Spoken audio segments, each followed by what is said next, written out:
UFC Fight Night, De Ridder versus Whittaker is just finished, and it's another winning night. 2-0 again in our live betting group. We hit winners on Martin Buday and Bryce Mitchell to put in another profitable night. But you shouldn't even be surprised at this point, because we make a profit almost every week. We make a profit on approximately 68% of UFC events over the last 10 years. So if you want to make money most weeks betting on the UFC, check out the link in the description below. Join the team, join my live betting group. You will love it. You will not be disappointed. And now I'm going to play you the clips of me giving my live betting commentary to my live betting group for the fights involving Martin Buday and also Bryce Mitchell, so you can see the point at which we locked in those live bets, the odds we got those live bets at, and the reasoning for the live bets as well. So here is the audio from my live betting group. Join the team, join the club, check out the link in the description below, and then we'll get into the breakdowns. The reason why I would bet Buday here in the even money odds range is because Buchecha's cardio is absolutely terrible. Buday's cardio is very good for a heavyweight. Obviously, that second round was exhausting. He was on the bottom. He had to carry Buchecha's body weight for pretty much the whole round. However, Buday is battle tested. We've seen him dig deep in fights and find ways to win before. Out of the two, Buchecha doesn't have much experience at this stage in fights, whereas Buday does. You know, prior to giving up that takedown, Buday was doing a good job of keeping the fight standing, and Buchecha did commit a lot of energy going for the finish in round 2 with those back takes with that ground and pound. So it is possible that Buchecha has punched himself out here. I think Buday's more likely to win round 3. It's 1 round apiece. You know, Buday took the first, Buchecha took the second. In my opinion, I'd cap Buday at like 65% here. So with his odds, you know, around 2.20, 2.10, 2.0, wherever you got him at, carrying implied probability of, you know, 40 to 50%. For me, it's an absolute no-brainer to bet Buday here. Obviously, it's low-level heavyweight MMA, and 1 takedown from Buchecha puts Buday in a world of trouble. But Buday's takedown offense held up pretty well before giving up that 1 takedown in round 2. And we know he's battle-tested, and we know his cardio is better. So hopefully Buday can get the UFC off to a win for us. Obviously, we did hit a winner on football earlier on, so it is a winning day for us at the moment. But, yeah, man, hopefully Buday can get this over the line. Come on, Buday, get this over the line for us, mate. We got 1 unit on him in pre-fight betting, 1 unit on Buday live. Nice takedown attempt there from Buchecha. Don't be throwing knees, dude. Don't be throwing knees. If I was in Buday's corner, I would be screaming at him not to throw any knees or kicks. There's no need to be throwing knees and kicks. You don't want to give Buchecha an opportunity to jump on one of your legs, turn it into a takedown, or lose balance and fall over. Come on, Buday. Scramble, scramble. Oh, Buday is so frustrating to watch. So frustrating to watch. He was absolutely cruising here, boys. And now he is absolutely imploding. What is he doing? Shocking fight IQ from Buday. All he had to do was stay heavy and tight from top position. Buchecha on a back take. Just stand up. Come on, win, scramble, scramble. Pivot to your right. Pivot to your right. Pivot to your right. Pivot to your right. He's there. Buday won the scramble. Buday's going to win the fight. Good job, Buday. Good job, Buday. You fucked up, bro. You fucked up, but you might get away with it. You fucked up, but you might get away with it. Some of the worst fight IQ I've ever seen. All you had to do was use your Burger King body to just stay on top of this dude, and you'd win the 3rd round, no problem. But I think you won the fight anyway, my guy. You won the scramble. You won the scramble. You outstruck him wide. That should be 29-28 Buday all day long. But fuck me, he made hard work of that. My God.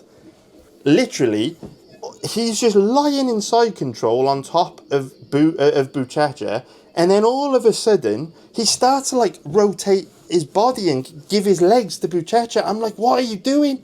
You're going to give your backup. You're going to give your fucking backup, dude. What are you doing? What are you doing? Going to give your backup. And he gave his backup. He gift wrapped his back. But anyway, boys, that should still be 29-28 Buday. And if they score this fight correctly, we should be adding to our winner on the football earlier on. which would be very nice. If the judges do fuck us over, which I wouldn't be surprised, they may fuck us over, you know, round 3 was chaos. But here we go. So here we go, boys. Hopefully the judges get this one right. Come on, boys. This would be a very nice winner to add to our football bet. Come on, boys. Judges get it right. Yes, boys. Absolutely buzzing with that. That's a nice big winner to kick the night off. On the UFC, we did hit a winner on football earlier on, but that's a very, very nice winner to kick off the UFC. 1 unit pre-fight, 1 unit in live betting. Very, very, very nice. Buchecha's odds didn't make any sense. I don't understand why he was a big favourite tonight. Don't understand why he was a big favourite at the end of round 2 either. So, absolutely buzzing to kick the UFC off with a win. 11 fights still to come, boys. Hopefully we can add to it. I don't know if you've noticed, boys, but we're doing pretty fucking good lately in both football betting and UFC betting. So I hope you're all enjoying the profits. I hope you're enjoying your account balances growing. With that, guys, bet 1 unit Mitchell 1.80. 1 unit Mitchell 1.80. I think this is 1 round apiece. I think Nurmagomedov took the first. I think Mitchell took the second. But I think Mitchell will by far be the fresher fighter in the third. Nurmagomedov is usually gassed out of his mind in the third round of fights. So, if you're... basically, this bet is based on who's more likely to win round 3. The guy most likely to win round 3, based on past performances, is Bryce Mitchell.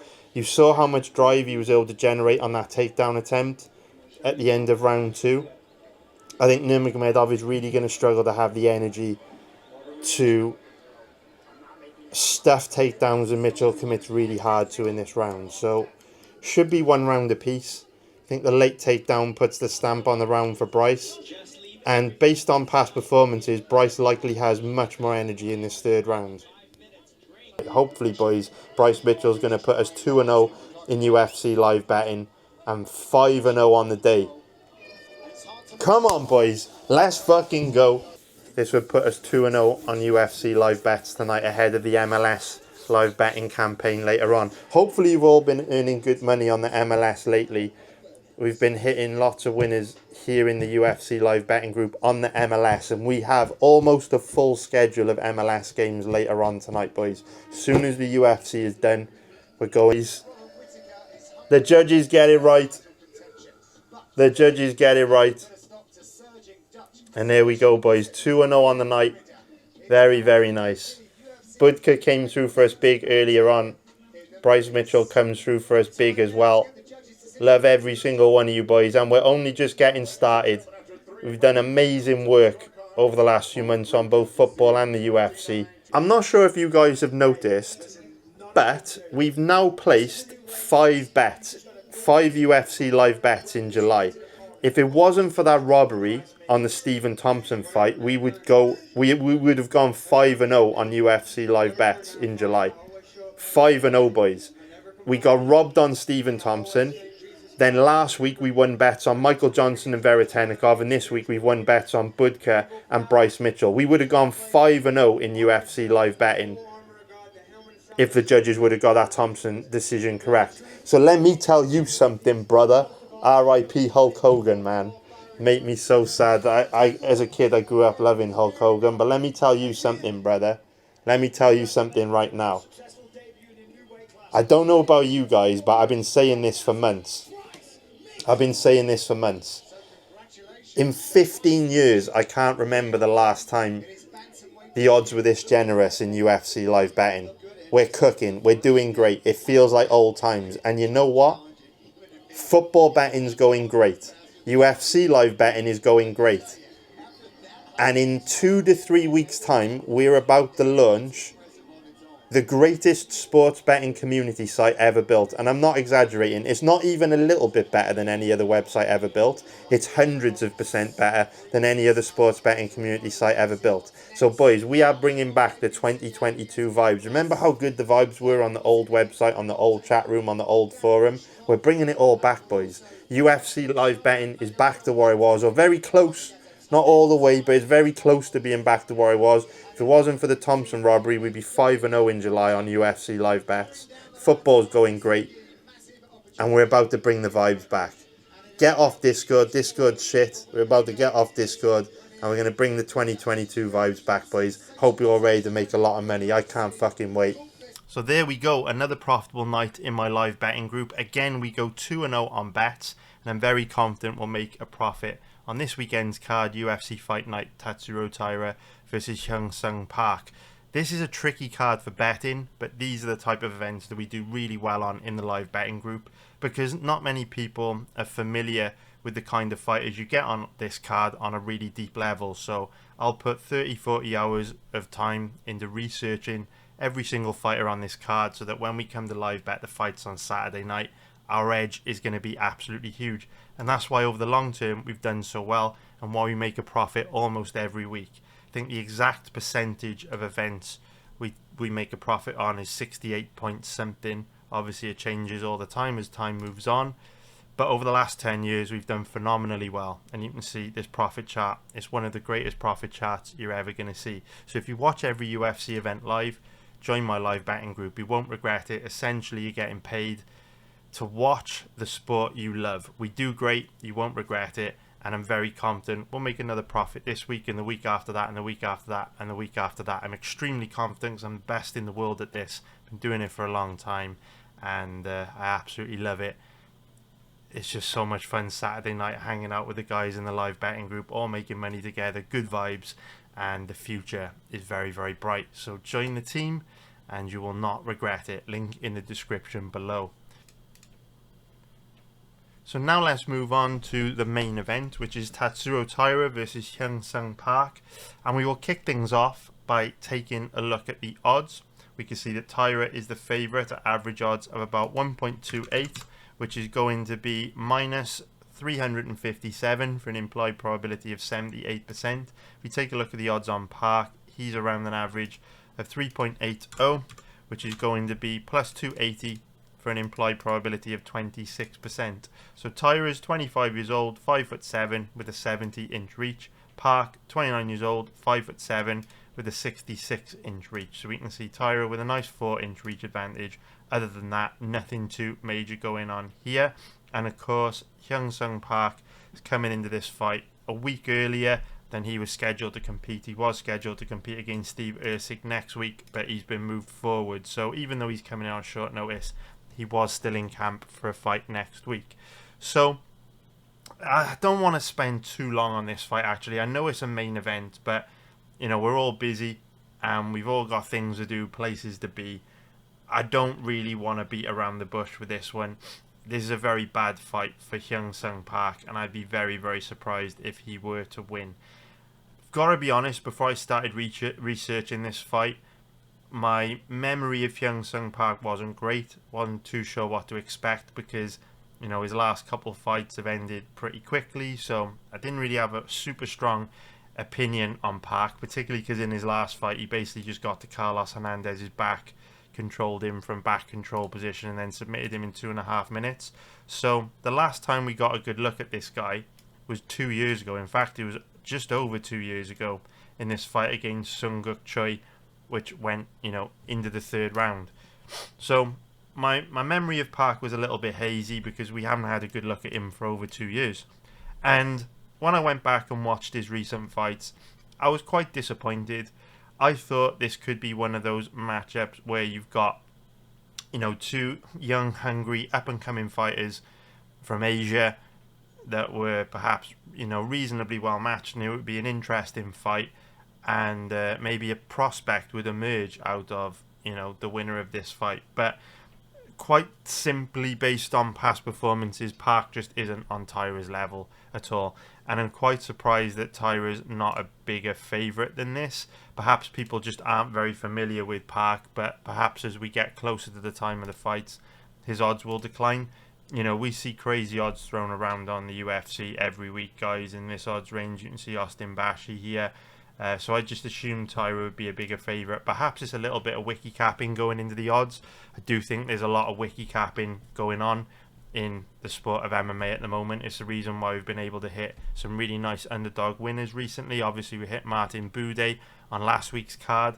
If you're not in my community, you wouldn't have got that bet, because obviously I only cover the main card fights here on the YouTubes.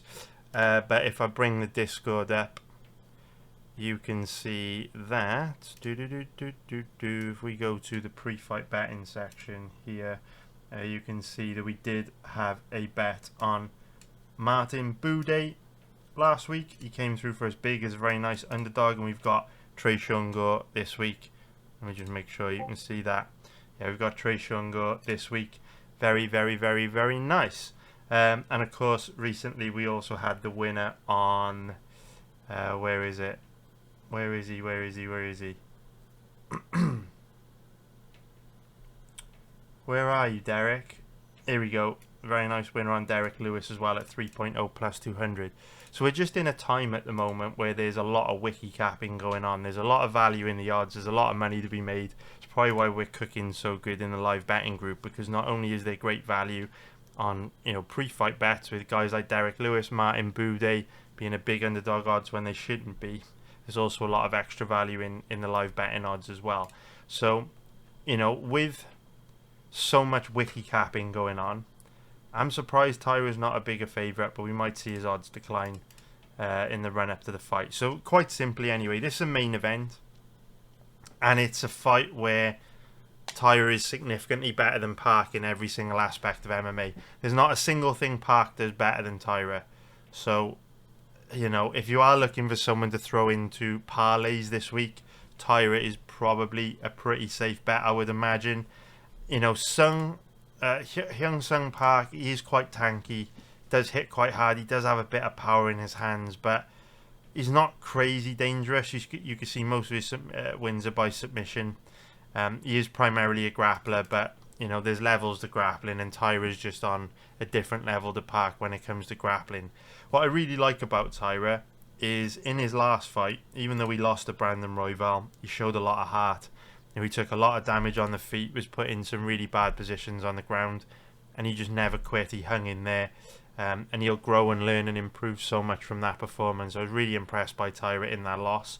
So I don't really know what to say, man. Very bad stylistic matchup with Park. Taira's better than him everywhere. Taira should win this pretty easily. In terms of the over-under on this one, I would lean more towards the over, but it's tricky because both these guys are grapplers. We know Taira is a very high-level grappler, and we haven't seen Park compete against anyone anywhere near the level of Taira on the ground. So if you look at like the records of the guys he's been facing, 2-2, 4-4, 5, 0-0, 0-0, 6-3, 6-2, 8-3, 6-1, 13, 8, 10-4, you get the idea, right? Low-level grapplers. For all we know, when this fight goes to the ground,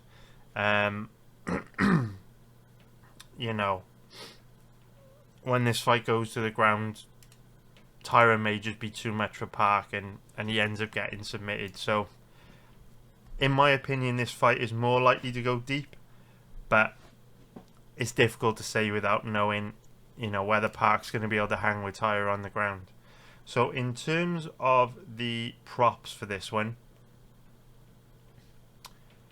I think Taira by submission is most likely outcome, but the odds are absolutely terrible. Yeah, you're probably better off giving that a miss. It's a bit of a dead fight for betting, unfortunately. It is a shame that Albazi pulled out, although I think Taira would have beaten Albazi pretty easily as well. I tell you what, let's stop rabbiting on about this one. It's a dead fight.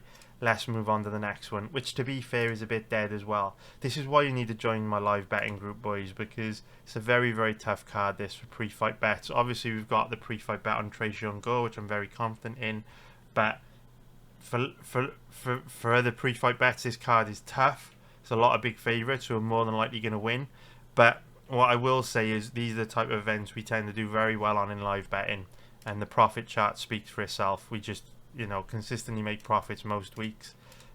You really should be in my live betting group. If you're watching this, you bet on the sport, you know, you watch most UFC events live, there's really no reason why you wouldn't be in the live betting group, because, you know, you look at the profit chart, you've got nothing to lose, you will make money over the long term. It's a no-brainer.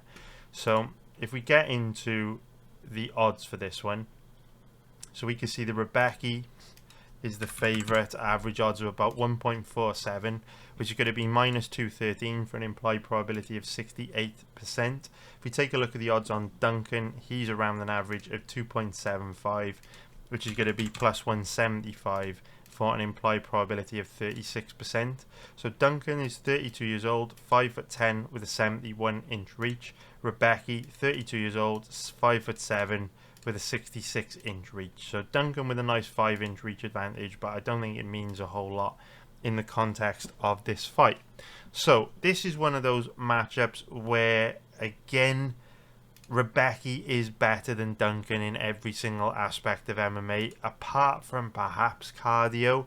But Duncan also did slow down a little bit in his last fight against Jordan Vucinic before he got the finish, which was a little bit concerning because he didn't really exert very much energy at all. So again, I don't want to waste your time too much with this fight.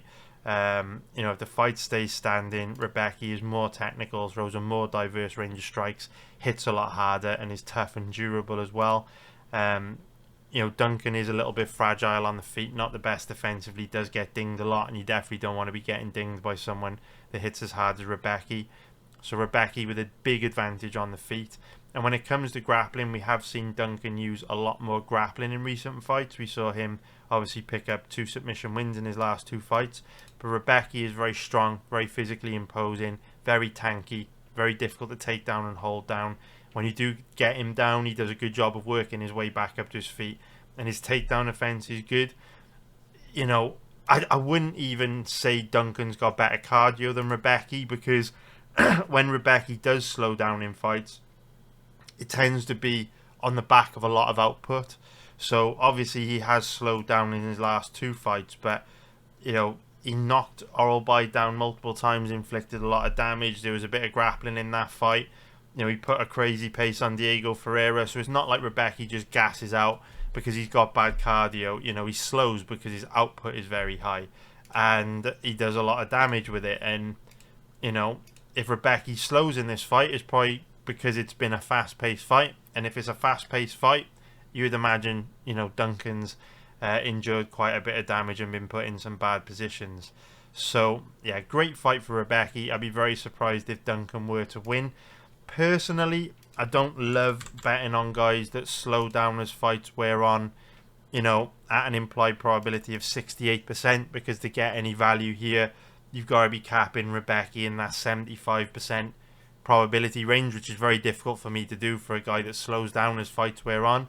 Having said that, I'd be very surprised if Rebecki were to lose this. So if you do want to bet this fight, I would say Rebecki, but just know the odds are shocking. There's no value here, and you are getting a shitty deal in the odds. So in terms of the over-under on this one, it's very tricky. It's very tricky. My gut would go with the under 1.5 rounds. Just because the odds are obviously an underdog odds range, which gives you a better payout than favourite odds, obviously. But the real reason why I would lean more towards the under is because Rebecki is super aggressive. He's got that killer instinct. He comes out the gate hard, and he does go for the kill early. And Duncan is a bit of a sitting duck on the feet. He does get dinged a lot. He does eat a lot of clean, hard shots. And Rebecki has got true, legit knockout power. I think a finish early is quite likely in this fight, because Duncan doesn't have the capability to deter Rebecki from coming forward. So Duncan's offensive wrestling's not good enough to take Rebecki down and hold him down if Rebecki's coming forward aggressive, trying to basically punch Duncan's head off his shoulders. It's not like Duncan can just, tie Rebecki up, drive him into the cage, wear on him in the clinch, or take him down, early on. Rebecki's too difficult to take down and hold down, and Duncan's not that kind of MMA grappler.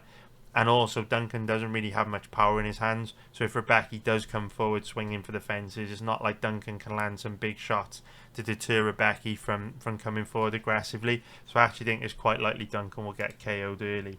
Most likely outcome is going to be Rebecki by knockout or TKO for the props, but again, the odds are pretty shit, so I wouldn't bother with that. If you do want to bet this fight, just take Rebecki moneyline, but just know it is a bit of a square bet. Very difficult to make bets on that long term. betting on guys in the implied probability ranges of 70% that we know slow down as fights wear on, it's a difficult path to walk to be profitable long-term betting guys like that. Will Rebecki win? Probably, but it's a bit of a shit bet at the current odds. Now, let's move on to the next one, which is going to be Esteban Ribovics versus Elvis Brener. So if we take a look at the odds on this one, we can see that Ribovics is the favourite at average odds of about 1.40, which is going to be minus 250 for an implied probability of 70%. If we take a look at the odds on Brener, he is around an average of, say, 3.08, which is going to be plus 208 for an implied probability of 32%. Ribovics, 29 years old, 5'10", with a 69-inch reach. Brener, 27 years old, 5'10", with a 72-inch reach. So Brener with a 3-inch reach advantage, which is nice, although I don't think it means a lot in the context of this fight. So this is a very good stylistic matchup for Ribovics. Both guys like to stand and bang. Both guys like to stand and strike. There's no doubt Ribovics is by far the better striker. What I really like about Ribovics is he's very aggressive, throws a very high volume of strikes, and fights at an extremely high pace. He's also the aggressor. He likes to take control of the centre of the octagon, walk his opponents down, and put a crazy pace on them. Very high on Ribovics. I like him a lot. I like his high output. I like his aggression. And Brener's not going to be able to match Ribovics on the feet. He doesn't have the footwork, the movement. He doesn't have the power to deter Ribovics from coming forward. Doesn't have the technique or the volume or the energy levels to match the pace that Ribovics will put on him. Now, we have seen Brener shoot the odd takedown here and there. I don't think grappling is going to be a huge part of this fight, just because Brener is primarily a striker. You can see the Shuto Box logo in the background, and Brener isn't the best offensive wrestler. He also doesn't shoot many takedowns, but has been a while since we saw Ribovics' takedown defense properly tested. You've got to go back to these two fights back in 2023 to see Ribovics' takedown defense and ground game. Back then it wasn't good. Didn't see a whole lot of grappling in his last 3 fights. So I would imagine Ribovics has improved his takedown defense and ground game a lot since this Kirk fight back in July 2023, 2 years ago. But who knows? If Ribovics looks like he did on the ground back, in 2023, Brener could have a lot of success with grappling in this fight. But the thing is, you would have assumed Ribovics would have improved a lot since then. It's just we haven't seen it because, he's fought strikers in his last 3 fights. Or, alright, McKinney's not a striker, but the fight only lasted 37 seconds. So, yeah, difficult fight to call. Risky to bet Ribovics without knowing where his ground game takedown offense is at in 2025, but he'll probably be alright. It's probably going to be a stand-up fight, and he's probably going to win.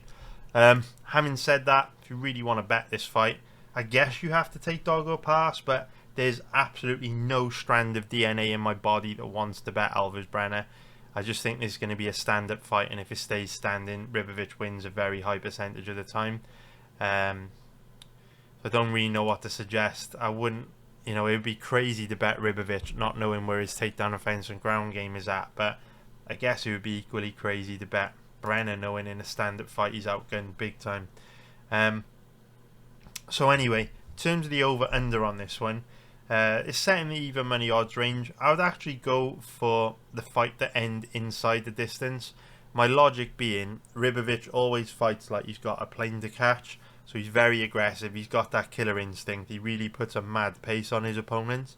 And even though Elvis Brener is pretty tough, it's not easy to deal with someone like Ribovics that is just going to come after you relentlessly for 3 rounds. Like, he almost killed Zalhuber in the 3rd round of this fight. Zalhuber showed great toughness to hang on in there. And Hakarast is a counter striker, so he wasn't fazed by Ribovics' pressure fighting. But Brener can't counter strike like Hakarast. Doesn't have the footwork or movement to do it. So, I think Brener most likely gets overwhelmed and stopped here, which is why I would lean more towards fight ending inside the distance. Most likely outcome, in my opinion, is Ribovics by knockout or TKO, but the odds reflect that. They're absolutely terrible. And this is a bit of a dead fight for the old props, to be fair. Maybe, how about Ribovics wins in round 3? What are the odds on that? Not great. 9.0 plus 800. Not great. Not great. Alright, moving on. So, now let's move on to the next fight, which is going to be Rosa versus Nora Cornolle. So if we start off by taking a look at the odds, we can see that Rosa is the favourite. Average odds are about 1.54, which is going to be minus 185 for an implied probability of 65%. 65%. And the odds on Cornolle are going to be around about 2.60, which is going to be plus 160 for an implied probability of 38%. So Rosa, 30 years old, 5'5" with a 67.5-inch reach. Cornolle, 35 years old, 5'7" with a 67-inch reach. So both girls pretty much the same size, and this fight is basically going to come down to whether or not Rosa fights smart or not. She is better than Cornolle in every single aspect of MMA, but GSP said that fighting was 90% mental, and this is an area where Rosa is particularly weak and an area where Cornolle is particularly strong. So where so many fights in the UFC are decided by fight IQ, game planning, strategy, that kind of thing, this is an area where Rosa is particularly weak. So in terms of how they match up when it comes to grappling, they're both kind of the same. So they're both decent offensive wrestlers, but they're both very weak off their back. So if you put either of them on their back, they will just lay on their back, doing absolutely nothing, making no attempt to get back up to their feet. We saw that in Rosa's last fight against Aylin Perez. We also saw that in the first round of Cornolle's last fight against Hayley Cowan. So if you want to see just how weak both these girls are on their back, go check out those matchups. But from top position, there is a bit of a difference, and Cornolle does have a much heavier top game than Rosa. Cornolle's grappling control is pretty good. She is heavy from top position, and she is much more likely to look for a takedown as well. In fact, Rosa hardly ever tries to take anyone down. And so if this fight does go to the ground, it's more than likely going to be because Cornolle has taken Rosa down. Rosa's takedown offense isn't great, it's not terrible, and Cornolle's offensive wrestling isn't great, but it's not terrible either. So I could see Cornolle hitting some takedowns in this fight, racking up a bit of top control, and if she does get on top of Rosa because of how weak Rosa is off her back, it's going to be very easy for Cornolle to hold Rosa down and score a lot of points on the ground. Now, Cornolle does slow down as fights wear on, so Cornolle tends to start strong and finish weak, and Rosa's kind of the opposite. She tends to start slow and grow into the fight and then finish very strong.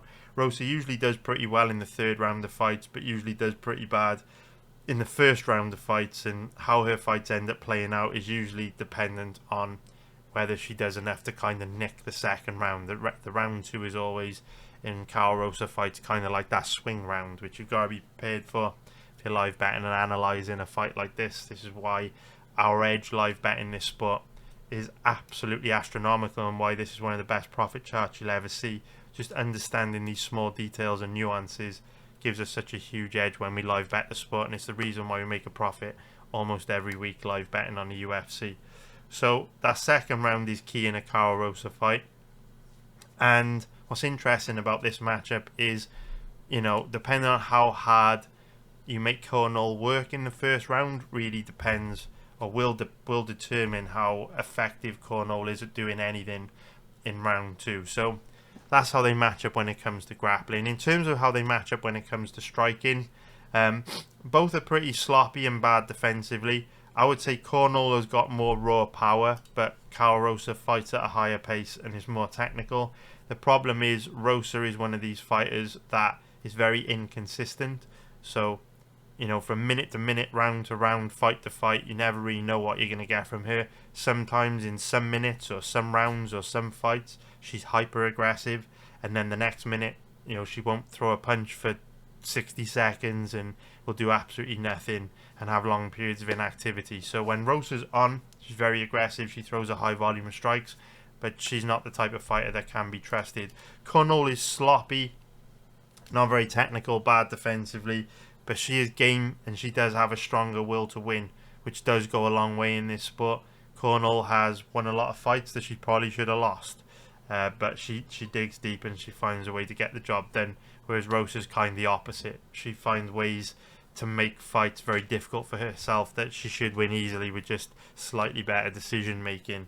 So this is one of those fights where, you know, Rosa deserves to be the favourite, because if Rosa fights smart, she'll win very easily. She should be able to keep the majority of this fight standing and outstruck Cornolle very, very easily. But I will make a prediction right now that no matter who wins this, it will be very close. It will be very close. There's no way that this will be a one-sided fight for either girl. This will be close and there will be fireworks.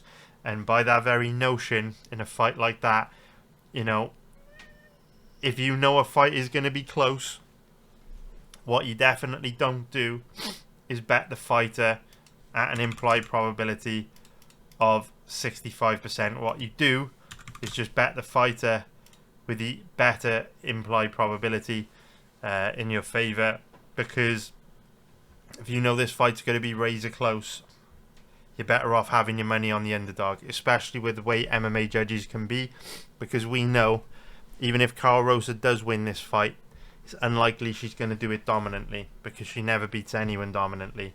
And Nora Cornolle's likely going to make this fight competitive and close. So even if Cornolle loses, the judges might still get it wrong and score it for Cornolle. And you know, Cornolle has already won a couple of, one controversial decision this fight against Jocelyn Edwards that I personally feel that she lost. So in terms of the props, the only prop I would consider would be Rosa by decision, but the odds are absolutely dreadful.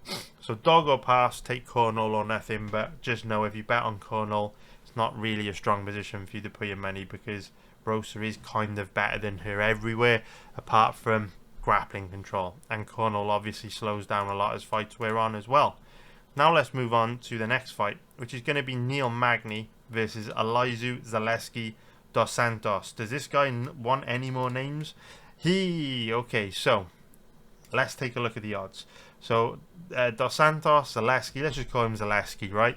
So Zaleski is the favourite. Average odds of about 1.50, which is going to be minus 200 for an implied probability of 67%. If we take a look at the odds on Magny, he's around an average of 2.65, which is going to be plus 165 for an implied probability of 38%. So, Magny, 37 years old, 6'3", with an 80-inch reach. Zaleski, 38 years old, 5'11", with a 73-inch reach. So, very nice height and reach advantage for Magny. Going to be a lot taller than Zaleski and have a 7-inch reach advantage, which of course we know Magny knows how to use. He's got a good jab, good footwork, good movement. And both these guys old as hell. So, I've got to be honest, I am very, very, very, very tempted to bet Zaleski in this fight. Really, the odds are the only thing preventing me from doing it, because he's obviously a pretty big favourite. But I'd be very surprised if Magny were to win this. At this stage in their careers, Magny is, you know, on a very steep decline, and so is Zaleski, but I feel Magny is declining harder. At this stage in their careers, I do think Zaleski is better than Magny everywhere. Definitely the better striker, definitely the better grappler. And when you look at what Magny's built a career off, right? You know, Magny's built a career off having amazing cardio and just kind of outworking and out-hustling guys. But the problem is, Zaleski's always had great cardio too. So it won't be easy to wear this guy down in the way that Magny has been able to have a little bit of success in recent years against guys like Mallet and Rowe. You know, it's not going to be as easy to do that against Zaleski. So on the feet, Zaleski hits harder. You know, Magny doesn't really have the power in his hands to hurt Zaleski. You know, Zaleski should land the harder, more damaging, more impactful shots. And in terms of grappling, you know, this is an area which really makes me like Zaleski, because in recent fights, as he is starting to decline, he doesn't stand and bang as much as he used to. Zaleski's incorporating a lot more grappling into his game plans, And Magny's takedown offense is so bad, and he's so weak off his back, that if Zaleski does grapple in this fight, which I think he will, then Zaleski's probably going to win pretty easily. So Zaleski is a very, very tempting bet for me. I have flirted with putting him into a parlay with Taira. I'm probably not going to. I would love to see Dos Santos or Elijah Zaleski Dos Santos' odds improve. If they do, I'll definitely be betting him. So yeah, for me, absolutely, this bet is you gotta take Zaleski in this one. Very tempting bet. I just don't like the odds. In terms of the over under, very likely this fight will go to a decision. Magny, throughout his career has been to a lot of decisions. Same goes for Zaleski, a lot of decisions. Neither of these guys are as durable as they used to be, but they're also not crazy dangerous either. So styles make fights. I think this one will go to a decision. The only prop I would consider would be Zaleski by decision, but again, props are a bit dead on this card, and the odds are going to be absolutely dreadful on that. So you've got to give it a miss, and I hope you found that useful. Now let us move into the next fight on this card, which is going to be Danny Silva El Puma versus Kevin Vallejos Salchino. So if we start off by taking a look at the odds, we can see that Vallejos is the favourite at average odds of around 1.22, which is going to be minus 455 for an implied probability of 82%. And if we take a look at the odds on Silva, he's around an average of, say, 4.50. It's quite a big odd spread, which is going to be plus 350 for an implied probability of 22%. So Silva, 28 years old, 5'11", 70-inch reach. Vallejos, 23 years old, 5'7", 68-inch reach. So you can see that Silva, a little bit of a reach advantage and quite a bit taller than Vallejos. They're both pretty young in the sport, but Vallejos very, very young at 23 years old. So Vallejos is a big favourite. I wouldn't expect there to be any grappling in this fight. Both these guys are primarily strikers. They like to stand and bang. Quite simply, Vallejos is the more technical striker. Very mean, very nasty, very aggressive, hits very hard. And Silva is tough, scrappy. He's durable, but defensively not the best. He does get dinged a lot. We've seen that in his last two fights. So it's a very good fight, actually. I do think the fight is closer than the odds suggest, especially with Silva being a bit bigger than Vallejos. But Vallejos, the better striker, the more technical striker, better defensively. So in a fight between two strikers, naturally you've got to pick the better striker to win, right? Who's Vallejos. His odds reflect the fact he's the better striker. Those you can't really bet it. By default this fight is dog or pass because the odds are way too steep on Vallejos to bet him at these odds. But again, similar to Elvis Brener, there's no strand of DNA in my body that wants to bet on a Danny Silva in this fight. It's a bit of a dead fight for betting. So yeah, not a lot you could do. In terms of the over-under, both are very tough, both are very well-rounded. I lean more towards the over on this one, just because even though Vallejos is very aggressive, Danny Silva's very tough. We've seen him take a lot of damage in his last two, and you can see he goes to a decision in the majority of his fights. So I hope you found that useful. It's a very tough card for betting this, but very confident we'll make a profit live betting on this card. I've put a lot of time into researching these fights. If you don't have time to research these fights, come join my live betting group, come join my team, and I think you will love it. Link in the description below. Let's make some money this weekend. Best of luck to you, good luck to you. I love you all.